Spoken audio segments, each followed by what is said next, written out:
दोस्तों आप सभी का स्वागत है। आज की वीडियो में हम लोग बात करेंगे आरआरबी ग्रुप डी के बारे में कि ग्रुप डी का एग्जाम कब होगा।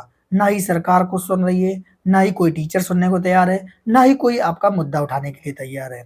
अभी तक कुछ भी ऐसी सूचना नहीं है। ये वैकेंसी दो दो बिजनेसमैन के चक्कर में फंस गई है।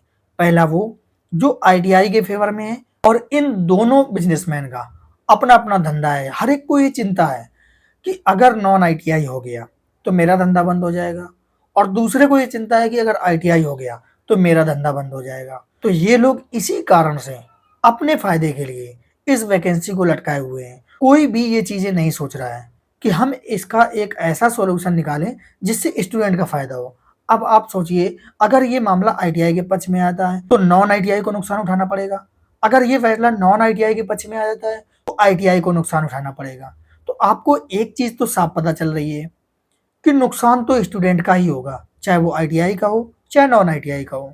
लेकिन ये लोगों का ध्यान अभी इस ओर नहीं जा रहा है कि हम लोग क्यों ना एक ऐसा फैसला लें जिसमें किसी भी स्टूडेंट को दिक्कत ना हो, दोनों लोगों को फायदा हो जाए। पर ये लोग ऐसा नहीं करेंगे क्योंकि इनका धंधा बंद हो जाएगा। पहले तो वैकेंसी लेट हुई है, और जब फॉर्म ऑनलाइन हुआ उसके बाद ये धंधेबाज बीच में कूद गए, और इनकी वजह से वैकेंसी और लेट हो रही है। अब आप समझिए कि कोई भी स्टूडेंट जो पिछले 1 साल 2 साल से ग्रुप डी की तैयारी कर रहा है, उसके मन में क्या चल रहा होगा कि कब होगा एग्जाम। वो क्या सोचता होगा, क्या तैयारी में उसका मन लगता होगा, और कैसे घर में बताता होगा कि कब मेरा एग्जाम होगा। क्योंकि रेलवे ने तो आपको टेंटिव डेट दे दी थी, नई वैकेंसी के लिए भी दे दिया था कब हम ऑनलाइन करवाएंगे। लेकिन ये आईटीआई और नॉन आईटीआई के चक्कर में जो वैकेंसी फंसी है ना, इसमें जो सबसे ज़्यादा भुगतान करना पड़ रहा है वो स्टूडेंट को करना पड़ रहा है, और स्टूडेंट को ही समस्या हो रही है।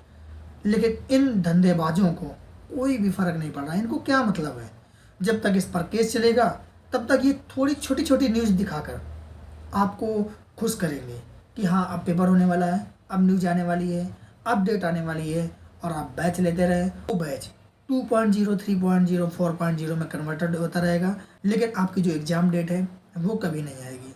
और स्टूडेंट को भी इस चीज़ के लिए सोचना चाहिए। देखिए, कब तक आप दूसरे के भरोसे बैठे रहेंगे।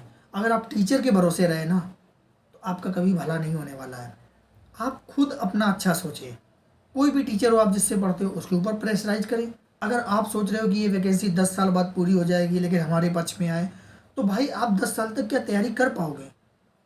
और 10 साल तक कितने नियम ऐसे बदल जाएंगे सोचो। आरआरबी ग्रुप डी के लिए ही रेलवे ने नोटिस डाल दिया कि अब हम रिप्लेसमेंट पैनल नहीं देंगे। अब आप समझिए, जो व्यक्ति आरआरबी ग्रुप डी पे ज्वाइन करता है, 90% ऐसा स्टूडेंट है जो चाहता ही नहीं है कि हम ग्रुप डी पे बने रहें। वो 2-4 महीने में कोई और एग्जाम क्रैक करता है और उस पोस्ट को छोड़कर दूसरी जगह ज्वाइन कर लेता है। अब समझिए कि वैकेंसी तो वो उतनी उनकी खाली ही रहेगी और उतनी वैकेंसी ये लोग देते रहेंगे। तो नुकसान किसका हो रहा है? स्टूडेंट का हो रहा है। हर जगह से पिस रहा है कौन? स्टूडेंट। लेकिन टीचरों को कोई फ़र्क नहीं पड़ता है, चाहे वो एस के झा हो, चाहे नवीन सर हो, कोई भी हो। इनके पास जो टाइम है वो फ़ायदे के लिए है। अगर ये आपको 10 मिनट भी दे रहे हैं ना, तो इसमें भी ज़रूर इनका फ़ायदा छुपा होगा। इनका अगर फ़ायदा नहीं हुआ तो ये आपको 1 सेकेंड भी नहीं देंगे। 1 सेकेंड दे दें ना। आप खुद सोचिए, कब बातें हुई थी कि हम ज्ञापन देने जा रहे हैं, कब बातें हुई थी हम धरने पे जा रहे हैं, और अब कहाँ गए? लोको पायलट की वजह से ये चीज़ें कैंसिल की गई थी। अब तो लोको पायलट का मेंस भी हो गया, साइको भी हो जाएगा, ज्वाइनिंग भी हो जाएगी, तब भी इनको कोई फ़र्क नहीं पड़ेगा। और ये भी जानते हैं कि अगर अभी एग्ज़ाम डेट आ गई ग्रुप डी की तो इनका ही नुकसान है, क्योंकि अभी तो ये लगे हैं लोको पायलट में। तो ये जो ग्रुप डी का बैच है वो कैसे सेल करेंगे? इसलिए ये लोग सोच रहे हैं कि और थोड़ा सा लेट हो जाए। जैसे ही लोको पायलट से ये फ्री होंगे, फिर ये बैच सेल करने लगे हैं ग्रुप डी का, और तब ग्रुप डी का ये लोग मुद्दा उठाएंगे। तो ये लोग भी चोरों से कम नहीं हैं। फिर भी जो लोग ग्रुप डी की तैयारी कर रहे हैं, आप लोग ज़रूर कमेंट करें, क्योंकि बहुत सारे लोग तो अभी ओवर एज हो जाएंगे, नई वैकेंसी भी नहीं आ पाएगी। तो आप लोग ज़रूर बताएं आप लोगों को क्या क्या समस्याएं हो रही हैं, क्या क्या चीज़ें आपको फेस करनी पड़ रही हैं, क्योंकि बहुत सारे लोग तो 1-1 2-2 साल से तैयारी कर रहे हैं। तो आप लोग ज़रूर कमेंट करना, वीडियो को लाइक करना, चैनल को ज़रूर सब्सक्राइब करना, क्योंकि इस चैनल पर जो बात होगी आपके मुद्दों को ही लेकर बात होगी। तो मिलते हैं फिर हम लोग अगली वीडियो में नई जानकारी के साथ। जय हिंद।